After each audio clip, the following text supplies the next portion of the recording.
तो बेटा हम बात कर रहे थे सॉल्यूशन के ऊपर और हमने आपको बताया कि सॉल्यूशन जो होता है वो 2 कंपोनेंट्स या 3 कंपोनेंट्स या 4 कंपोनेंट्स या इससे अधिक कंपोनेंट्स का मिक्सचर हो सकता है। लेकिन हम लोग चूंकि इंटरमीडिएट के सिलेबस को पढ़ने वाले हैं इसलिए यहाँ पर हम लोग बाइनरी सॉल्यूशन पढ़ेंगे। तो जो बाइनरी सॉल्यूशन होता है उसमें सॉलिड और सॉल्वेंट केवल 2 कंपोनेंट्स होते हैं। कितने होते हैं? 2 कंपोनेंट्स होते हैं। तो यहाँ पर देखिए, आप देख रहे होंगे ध्यान से, लिखा हुआ है types of solution on the basis of number of components, यानी अवयवों की संख्या के आधार पर विलयन कितने प्रकार का होता है। अवयव यानी कंपोनेंट्स, विलयन में उपस्थित जो कंपोनेंट्स हैं उनके आधार पर विलयन कितने प्रकार का होता है। तो हम कह सकते हैं नंबर 1 बाइनरी सॉल्यूशन होता है जिसमें 2 कंपोनेंट्स होते हैं। जैसे आप देख रहे हैं अल्कोहल और पानी, यहाँ पर 2 कंपोनेंट्स हैं। तो 2 कंपोनेंट्स से जो भी सॉल्यूशन बनेगा उसको हम क्या बोलेंगे? बाइनरी सॉल्यूशन बोलेंगे। इसके बाद देखिए बेटा टर्नरी सॉल्यूशन है। क्या लिखा हुआ है? टर्नरी सॉल्यूशन है, यानी इसमें 3 कंपोनेंट्स हैं। जैसे हमने कहा कि चीनी लीजिए, पानी मिलाइए, थोड़ा सा नींबू डाल दिया गया। जैसे आप लोग करते हैं ना, गांव में शरबत बनाते हैं तो नींबू डाल लेते हैं। तो इस तरीके से यहाँ पे क्या हुआ, 3 कंपोनेंट्स का सॉल्यूशन टर्नरी सॉल्यूशन कहलाता है। फिर हम बात करते हैं क्वार्टरनरी सॉल्यूशन की। क्वार्टरनरी का मतलब होता है 4 कंपोनेंट से बना हुआ सॉल्यूशन। कितने कंपोनेंट से? 4 कंपोनेंट से। पहला कौन है? चीनी है, दूसरा पानी है, तीसरा नींबू है और नमक है। इस तरीके से आपने शिकंजी बना लिया। अगर आप इससे अधिक कंपोनेंट्स लेना चाहें तो रूह अफ़ज़ा डाल लीजिए इसमें। रूह अफ़ज़ा भी तो है ना, एक कंपोनेंट्स हो जाएगा। तो कहने का मतलब है जितने कंपोनेंट्स आप इसमें डालते जाएंगे उतने प्रकार का ये विलयन बनता चला जाएगा। ठीक है ना। लेकिन चूंकि हम लोग इंटरमीडिएट के सिलेबस को पढ़ते हैं इसलिए हम लोग बाइनरी सॉल्यूशन पे बात करेंगे। किससे बात करने वाले हैं? बाइनरी सॉल्यूशन पे। बाइनरी सॉल्यूशन का मतलब होता है जिसमें 2 कंपोनेंट्स होते हैं। कितने अवयव होंगे बेटा? 2 अवयव होंगे, जिसमें नंबर 1 आपका कौन है? सॉल्यूट, जिसको हम लोग क्या कहते हैं? विलयन। नंबर 2 कौन है? सॉल्वेंट यानी विलयन। यानी कोई भी विलयन है वो सॉल्यूट और सॉल्वेंट से मिलकर के ही बना हुआ होता है। इसमें कुछ विशेष बातें हैं जो आपको याद रखनी है। सबसे पहली बात यह है कि मात्रा के आधार पर यानी क्वांटिटी के आधार पर हम डिसाइड नहीं कर सकते कि कौन सॉल्यूट है और कौन सॉल्वेंट है।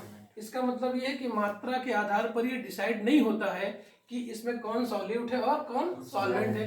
तो फिर किस आधार पर डिसाइड होता है? चलिए आगे देखते हैं। सॉल्यूट क्या है? जो दूसरे में घुल जाता है।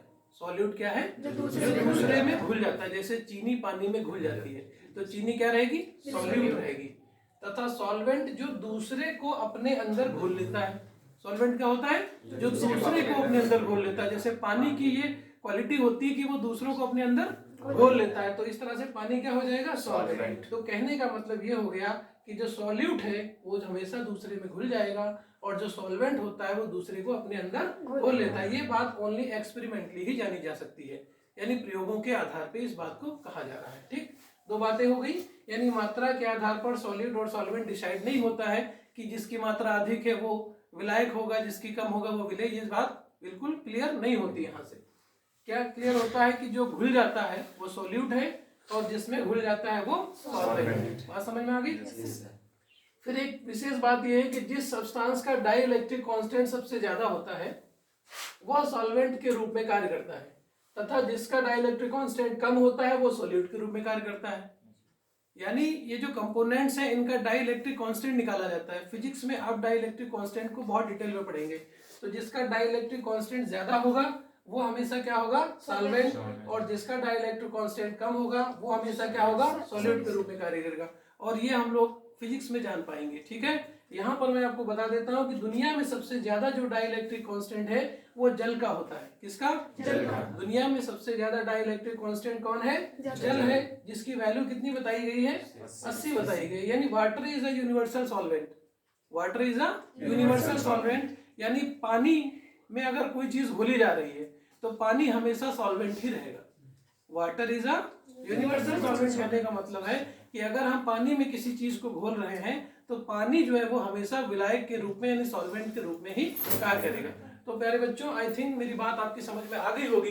यानी विलयन लेसन जो हमारा पिछली बार कंप्लीट हो चुका था उसका रिवीजन आज हम लोगों ने किया। बहुत कम समय में आपको बहुत सारी ऑथेंटिक बातें बताई गई हैं। आई थिंक आप इसको अच्छे से समझे होंगे और इसका रिवीजन करेंगे। कल इसके आगे हम लोग बात करेंगे। ठीक है, थैंक यू।